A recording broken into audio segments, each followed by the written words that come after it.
Listen, if you see a mental health professional at all, then you need to watch this story because you need to check their credentials. Now, the story is based in Michigan, but the professional you see may have done their residency or work with the doctor in question here, and the doctor in question is not right, y'all. Stonecrest Clinic Behavioral Health Services in Detroit, Harbor Oaks Hospital in New Baltimore, Michigan. Also in question is Pontiac General Hospital and Ascension Medical Hospital as well. This psychiatrist, Dr. Nagy Kerr, NagyKheir, was not only diagnosing people with mental illnesses they did not have, y'all, he was having his residents fill out pre-signed blank forms to have people committed against their will. They were basically trapped in a psych ward.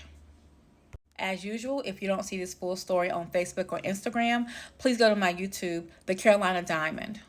This is Bree Jackson. Now, she lost her job, lost her health insurance, and needed her medication for antidepressants refilled. Her family doctor didn't feel comfortable. They said, hey, go to the hospital. She went to the emergency room. She was told it would just be one day. She wound up staying there 9 days. They diagnosed her with bipolar that she never ever had, y'all. And she wasn't the only one. So many people have come forward.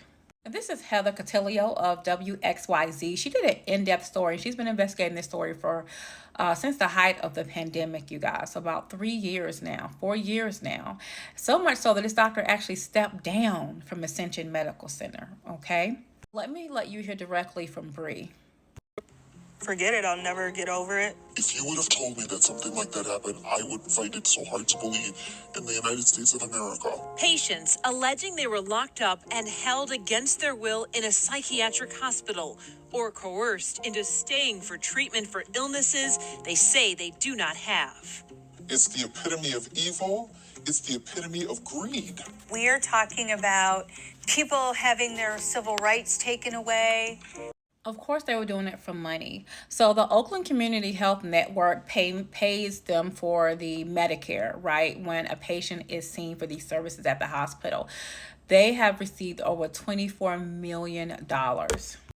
Bipolar is usually the diagnosis that they give people who've never been diagnosed with that before. And from that diagnosis, they got over, $6 million? And for a psychosis diagnosis, over $14 million. Now, remember I told you Dr. Carr actually signed the forms, beforehand. So what happens is this. This is a form that has to be submitted with the court so that a patient can be kept in place. What he would do is he would have these forms at the facilities already, and his residents would go ahead and fill them out, but he already had them signed because it was understood that you had to go ahead and make sure that they would become an inpatient no matter what was going on, y'all. These people were never diagnosed with something before they met him, and he wouldn't even talk to them. Some of them said they never talked to him, but on paperwork, it said that he saw them. Now, the reporter actually followed him. Like, how could you physically see all these patients, and were you even there? He lied and said yes, but let me show you what happened. 10:48 a.m. Yet this clinical certificate for a Stonecrest patient in Detroit shows Keir examined that patient just 12 minutes later at 11 a.m. The drive from Pontiac General Hospital to Stonecrest Center takes at least 37 minutes without traffic. So how could he be examining a patient at the same time? Patient yourself. Every single patient. I'm not fabricating or doing any kind of wrong records and accusing the patient of something is not existing and let him go to the court. No. But some patients say they never should have been held in the first place. There's people that really need help, but I'm not one of them. It's time I'll never get back. It's time stolen away from me. I had no due process.